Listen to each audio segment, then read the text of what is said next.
sud-ouest de Brazzaville.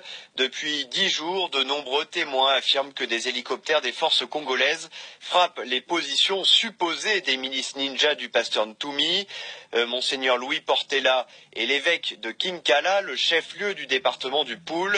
Joint par Christophe Boisbouvier, il lance un appel en faveur de l'arrêt de ces bombardements. Monseigneur Portela, bonjour. Bonjour. Quelle est la situation dans le Poul?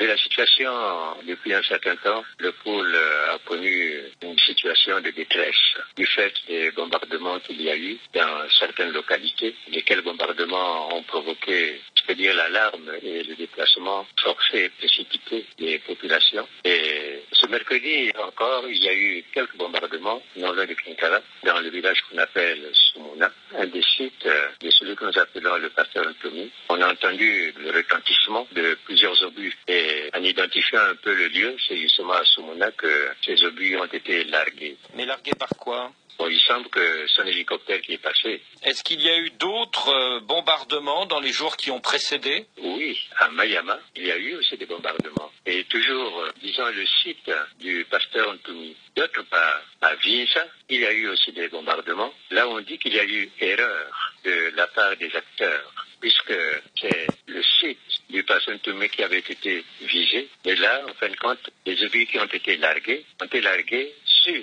une école primaire. Dieu merci, il était encore très tôt, aux environs de 7 heures et quelques. Et donc, les enfants n'étaient pas encore là. Il y a juste le directeur qui a échappé de justesse et qui a pu donc se retirer assez rapidement. Et donc, il n'y a pas eu de perte humaine, semble-t-il. Et ça, c'était où et quand? Ça, c'était à Vinza. Ça a eu lieu le mercredi. De la semaine dernière, hein? Voilà. Alors, le porte-parole de la police congolaise, le colonel Jules Moncala Tchoumou, confirme l'utilisation d'hélicoptères par les forces de l'ordre, mais affirme qu'il n'y a pas de bombardement. Ce que je sais, c'est que sur le site de Vinza, il y a eu des bombardements, puisque les gens ont entendu jusqu'à 20 à 30 coups.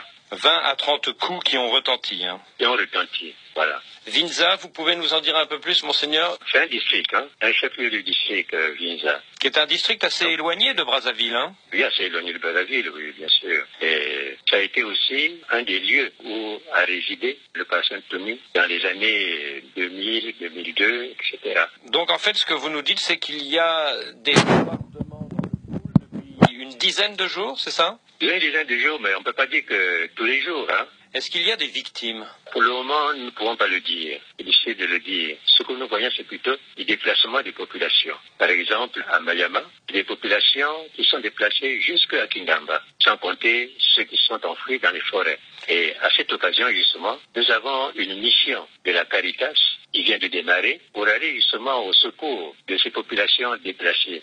Celles qui sont à Kingamba et celles qui sont à Koué. Alors à l'origine de tout cela, il y a ces combats meurtriers qui ont éclaté le 4 avril dernier dans les quartiers sud de Brazzaville. Le pouvoir du pasteur Ntoumi d'être à l'origine de ces violences, mais plusieurs opposants répliquent qu'il s'agit d'un montage de la part du pouvoir. Quel est votre avis? Mon avis, c'est que je reste perplexe.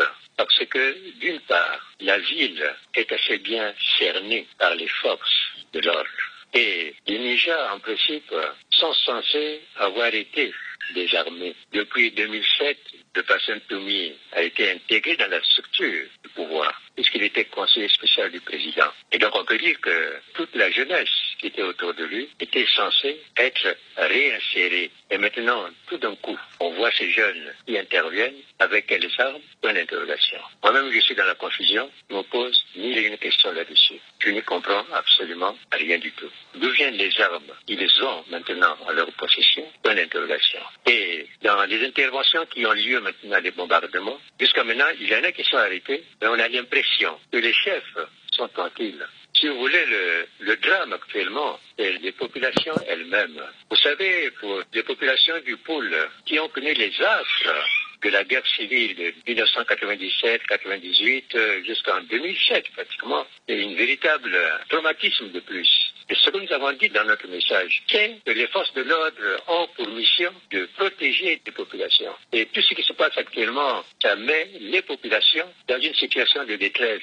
Ce n'est pas là la mission de l'armée. Et concrètement, monseigneur, qu'est-ce que vous demandez aujourd'hui pour cette région du Poul, dont vous êtes l'évêque? Je demande que cessent d'abord ces bombardements. S'il y a des personnes qu'il faut poursuivre, qu'on les poursuive, tout en protégeant la population. Et je crois que ce que nous pouvons demander est au nom des populations du Poul, qui vraiment souffrent aujourd'hui. Vraiment, c'est que ces bombardements-là cessent. Parce que d'abord, ça n'a aucune efficacité. Et maintenant, quant à mettre la main sur les véritables responsables, je ne crois pas qu'on est arrivé à un résultat probant. Quelques jours avant ces violences, il y a eu la présidentielle du 20 mars, et le président Sassou Nguesso a dit alors « La démocratie est en marche, c'est une élection qui rehausse le niveau de la démocratie congolaise ». Qu'est-ce que vous en pensez? Je suis interrogateur sur cette avancée de la démocratie. Vous n'êtes pas convaincu? Pas du tout.